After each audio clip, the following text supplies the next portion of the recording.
ರಾಮನಗರ ಜಿಲ್ಲೆ ಚನ್ನಪಟ್ಟಣ ತಾಲೂಕಿನ ಸುಣ್ಣಘಟ್ಟ ಗ್ರಾಮದ ಪಟೇಲ್ ಉದಯ್ ಕುಮಾರ್ ರೈತ ಇವರ ತೋಟಕ್ಕೆ ಸೋಮವಾರ ರಾತ್ರಿ ನುಗ್ಗಿದ ಕಾಡಾನೆಗಳ ಗುಂಪು 30 ತೆಂಗಿನ ಮರಕ್ಕೂ ಹೆಚ್ಚು ತೆಂಗಿನ ಮರಗಳನ್ನು ನೆಲಕ್ಕುರುಳಿಸಿ ನಾಶ ಮಾಡಿವೆ.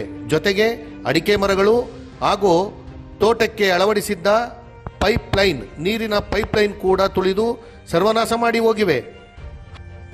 ಸುಣ್ಣಘಟ್ಟ ಗ್ರಾಮದಲ್ಲಿ ಕಾಡಾನೆಗಳು ರಾತ್ರಿ 1 ಗಂಟೆ ಸಮಯದಲ್ಲಿ ನಮ್ಮ ತೋಟಕ್ಕೆ ನುಗ್ಗಿ ನಮ್ಮ ತೆಂಗಿನ ಗಿಡಗಳನ್ನು ಸುಮಾರು 40 ರಿಂದ 50 ಗಿಡಗಳನ್ನು ಕಿತ್ತು ಬಿಸಾಕಿ, ಹಾಗೆಯೇ ಅಡಿಕೆ ಗಿಡಗಳನ್ನು ಸಹ ಕಿತ್ತು ಬಿಸಾಕಿ, ಮತ್ತೆ ನೀರಿನ ಪೈಪ್ಗಳನ್ನು ಸಹ ಕಿತ್ತು ಬಿಸಾಕಿ ನಮಗೆ ಲಕ್ಷಾಂತರ ರೂಪಾಯಿ ದುಡ್ಡನ್ನು ಲಾಸ್ ಮಾಡಿದ್ದೇವೆ.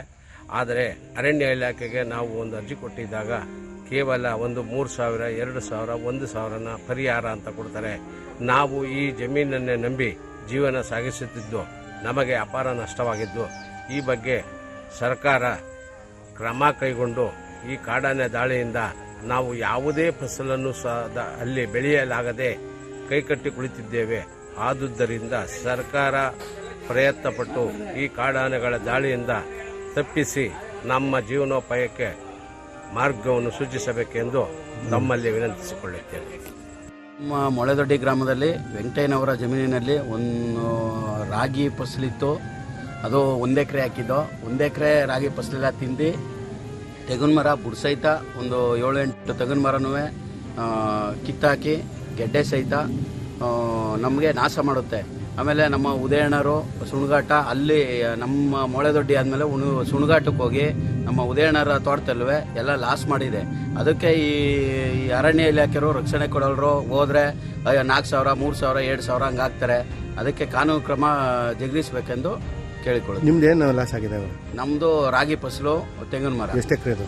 1 ಎಕರೆ ರಾಗಿ, ಒಂದು 15 ಮರ ತೆಂಗಿನ ಮರ. ನಿಮ್ದು ಯಾವ ವಾರದ ರಾತ್ರಿ? ನಿಮ್ಮ ಮೊನ್ನೆ ನೈಟು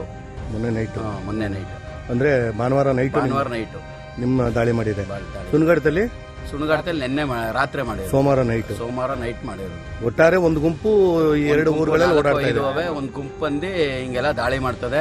ಅವರು ಅರಣ್ಯ ಇಲಾಖೆ ಬರ್ತಾರೆ, ಆರನ್ ಮಾಡಿಸ್ಕೊತಾರೆ, ಮನೆಗೆ ಹೋಯ್ತಾರೆ. ಅವ್ರೇನು ಕ್ರಮ ಜರುಗಿಸಲ್ರು. ಅದಕ್ಕೋಸ್ಕರ ವೆಂಕಟರಮಣ ಅಂತ ಗ್ರಾಮ ಪಂಚಾಯತಿ ಸದಸ್ಯರು ಮೊಳೆದೊಡ್ಡಿ. ಹಾಗೂ ಇಂದಿನ ದಿನ ರಾತ್ರಿ ಭಾನುವಾರ ರಾತ್ರಿ ಪಕ್ಕದ ಗ್ರಾಮವಾದ ಮೊಳೆದೊಡ್ಡಿ ಗ್ರಾಮದ ರೈತ ವೆಂಕಟರಮಣ ಎಂಬುವರ ತೋಟಕ್ಕೆ ನುಗ್ಗಿದ ಇದೇ ಕಾಡಾನೆಗಳ ಗುಂಪು ಸುಮಾರು ಎಕರೆಗಟ್ಟಲೆ ಫಸಲು ಬಂದು ಬೆಳೆದು ನಿಂತಿದ್ದ ರಾಗಿ ಹೊಲವನ್ನೆಲ್ಲ ತುಳಿದು ನಾಶ ಮಾಡಿ, ಕಾಡಾನೆಗಳ ದಾಳಿಯಿಂದ ಮೊಳೆದೊಡ್ಡಿ ಗ್ರಾಮದ ರೈತ ವೆಂಕಟರಮಣನ ಕುಟುಂಬದವರಿಗೂ ಸುಣ್ಣಘಟ್ಟ ಗ್ರಾಮದ ಪಟೇಲ್ ಉದಯ್ ಕುಮಾರ್ ಕುಟುಂಬದವರಿಗೂ ತುಂಬಲಾರದಷ್ಟು ನಷ್ಟ ಉಂಟಾಗಿದೆ.